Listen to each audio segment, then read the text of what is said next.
So again, from CGI 2011, we are here and very fortunate to have Renee Acosta with Global Impact. Renee, welcome. Thank you.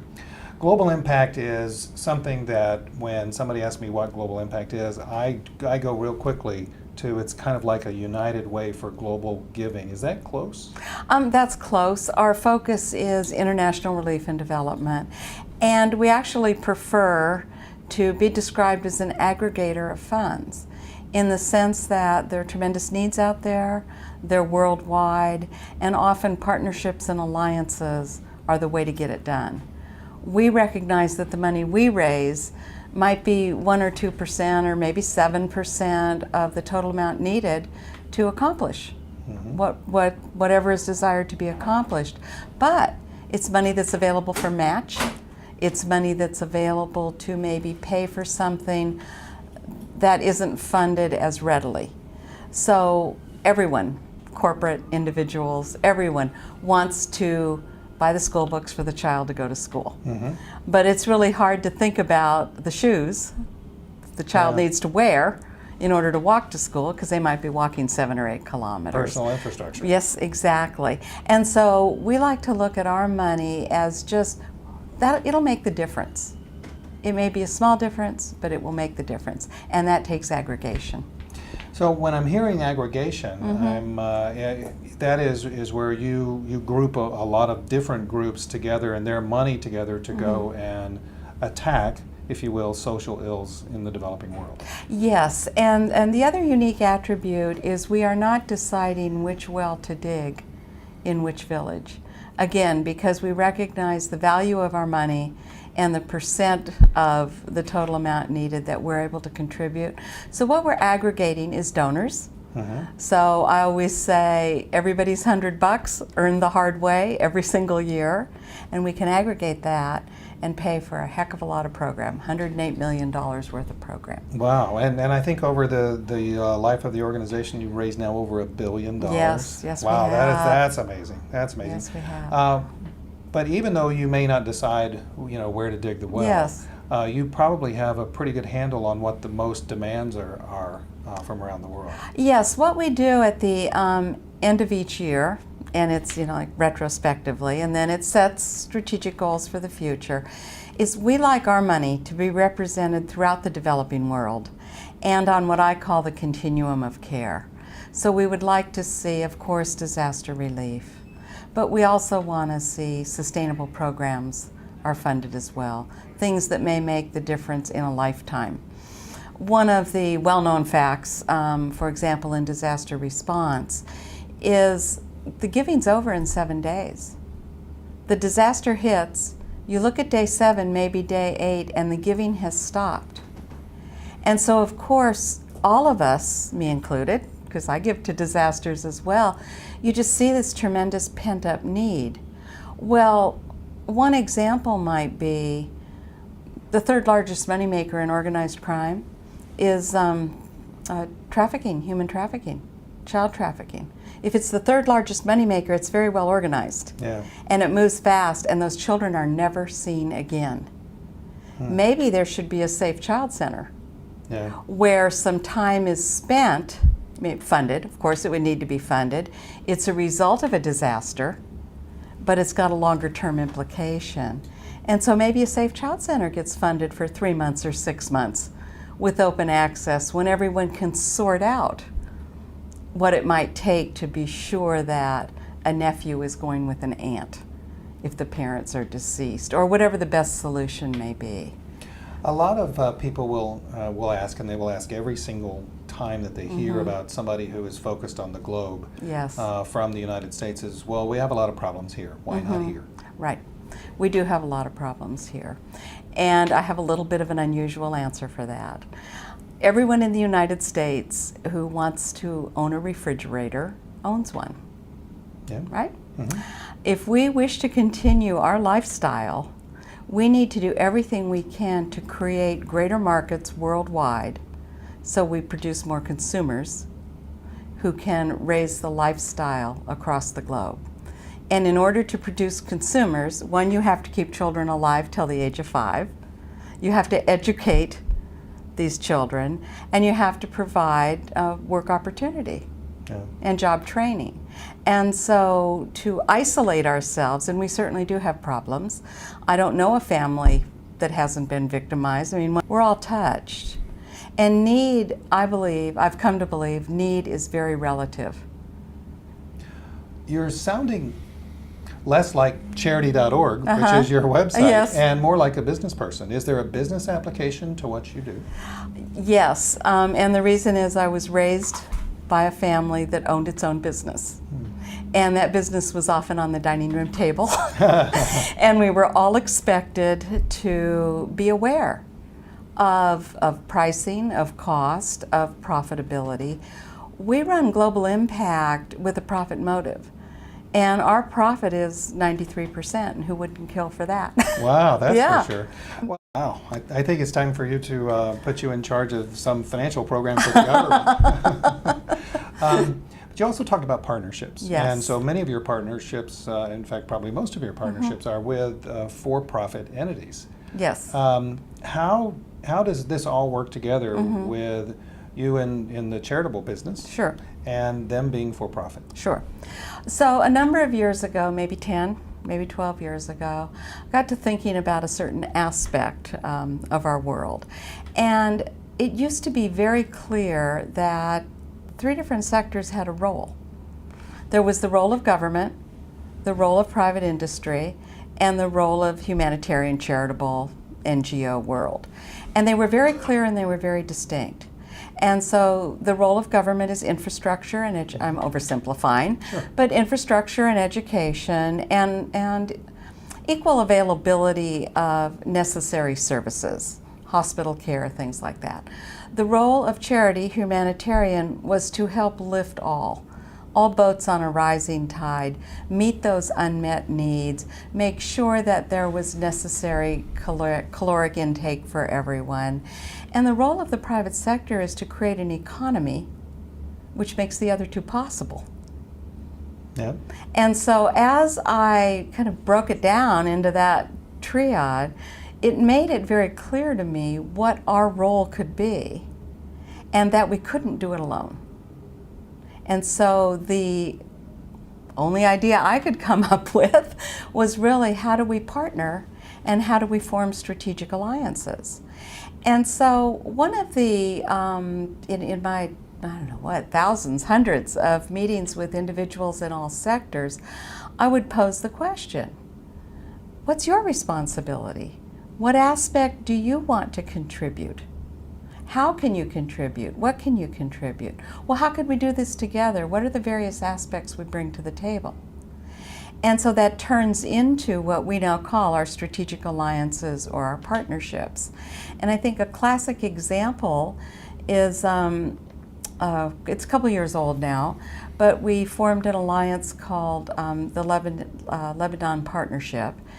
And that was after the war in Lebanon, and several very large IT companies, Intel, Cisco, Microsoft, Gaddafi, an architectural firm in the Midwest, wanted to do something in response.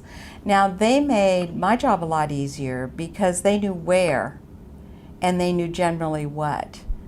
We're usually not even given that advantage. And better yet, they were willing to help raise the money. Okay, so wow, it was great. That is great. And so those 3 aspects gave great clarity, which resulted in great success, because they knew they wanted to help rebuild the educational structure, and they knew that they wanted to train for interns to work in the high-tech industry.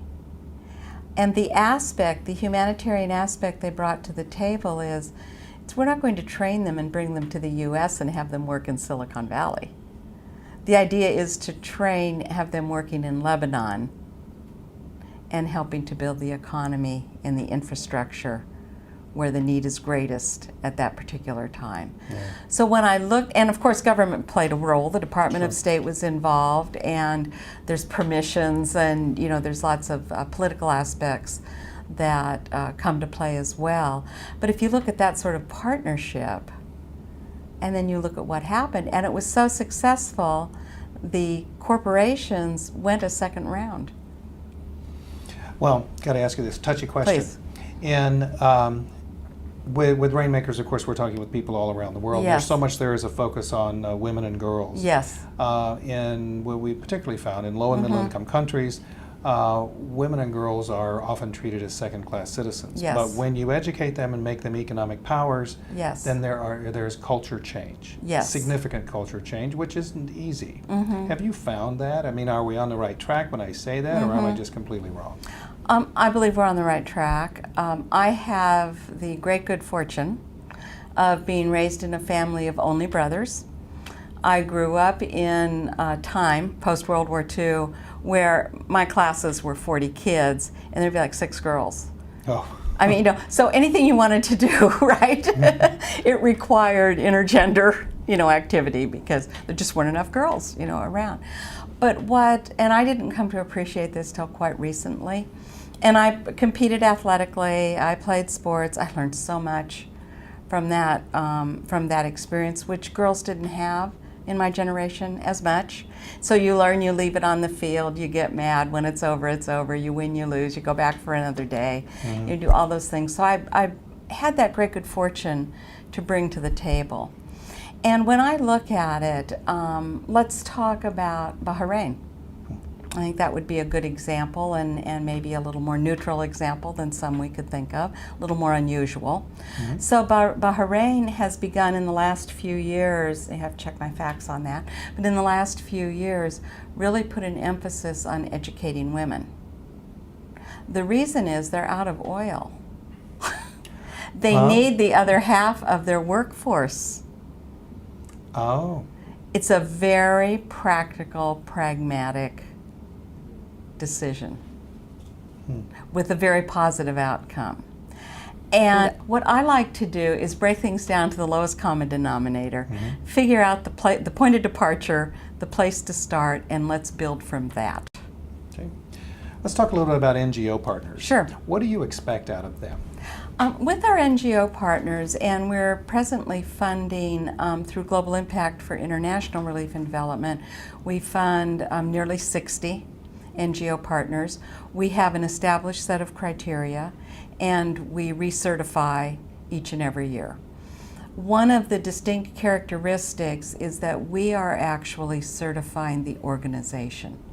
We're looking at the governance, we're looking at their 990s, we're looking at all those aspects that make it an organization. We're not telling them again where to dig the well, because their demands, their goals are theirs, and it's their right to decide. Then we evaluate at the end of the year and say, all right, Global Impact, did we represent our money throughout the world and on the continuum of care? We also have to be realistic, and a tremendous amount of funding comes from USAID. Yeah. And when you have a large pot of money, an agenda is already driven to some degree. Good, bad, or indifferent, there's an agenda that's been driven.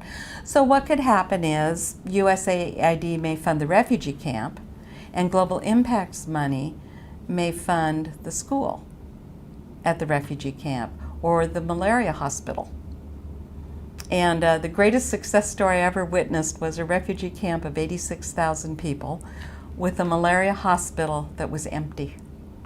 Oh, fantastic. Yes. That's 86,000 people in a refugee camp. What country was that? This was in Kenya, and it's a number of years ago. The camp had been established for Ethiopians who were told their country was safe and they could go home, but they weren't leaving. Oh. And the Sudanese were coming. And so there was a whole other set of complexities going on. But the news is the malaria hospital was empty. I couldn't believe it. That's fantastic. Yes. Absolutely fantastic. Let's talk about CGI 2011. Yes. Global Impact has launched a Relief and Development Accelerator Fund. This is part of a commitment that you've made. Yes, this is our commitment, and we're absolutely thrilled. It's a $1.2 million fund. And our notionally, and it really ties closely to what I've already been talking about, we want to be the plus up. You know, someone can have a great idea that is almost there, and it just needs something to like push it over the hump, push it over the top. The something, I can't tell you that today. I don't know. We will be putting out proposals. We do not requests for proposals. We do not intend an arduous process. We don't want an organization to spend as much money figuring out how to report to us. But we will have definite outcome measures. And we want to see that this, in fact, did occur because of the match money we provided. Let's look 10 years down the road. Sure. And you have, Global Impact has continued to do its work, and you're sitting here looking back. What are you going to see? Oh, 10 years down the road. Can I tell you what I saw 20 years ago when I started? Yes, please do. And then we'll go to 10 years. 20 years ago, when I began as president and CEO of Global Impact, it's an organization raising about $6 million. 98% of that money was raised from federal employees at the workplace on behalf of about the same number of non-governmental organizations. I think it was 52 at the time. And I looked at that and said, the only thing that makes a federal employee different is where they work, who gives them a paycheck, right? I mean, we're people, we're all the same, we're everywhere. There are lots of people out there who want to give internationally. Realistically speaking, it's probably 4 to 6% of Americans who want to give internationally. It's always roughly equivalent to the percent that hold a passport. And our donors tell us, and this is subjective, not objective, or we didn't go out and count. They basically tell us we've lived abroad or traveled abroad, which means they've seen. Among my many good fortunes, I had a grandmother who said, when you get the chance, Renee, go see. And I wish she'd lived long enough to see, everything I've seen. So if I look back 20 years, that's what we were looking at. Sort of one donor constituency, $6 or $8 million. I said, oh, please, there's more available than this. So we migrated, diversification of revenue using a business term. And the notion has been, we're going to diversify our revenue. That same original money has doubled and represents 15% of our income. And so what that has enabled Global Impact to do is be very stable. We didn't lay anybody off. We didn't cut back benefits. We have not had to react to the economic crisis other than to invest in ourselves with the $1 million fund because of our stewardship. And the stewardship is a business principle. Yeah, absolutely. It's called the Rainy Day Fund, and we're now debating how big does a rainy day fund need to be. And I'm just so proud of our board of directors of Global Impact, deeply committed group of about 18 people who are deeply involved in the organization at the governance level, at the policy level, and are responsible for the mission and vision, and really do take their responsibility seriously to set our course. So if I were to look 10 years down the road, I would love to see Global Impact 10 times bigger yet, 10 times bigger yet, and largely dependent on partnerships that have defined outcomes that are time defined. Okay, let's make a date 10 years down the road. Okay. We'll be back here talking That's about perfect. this some more. Thank you so Renee, much. thank you very much. And a real pleasure. Thank you.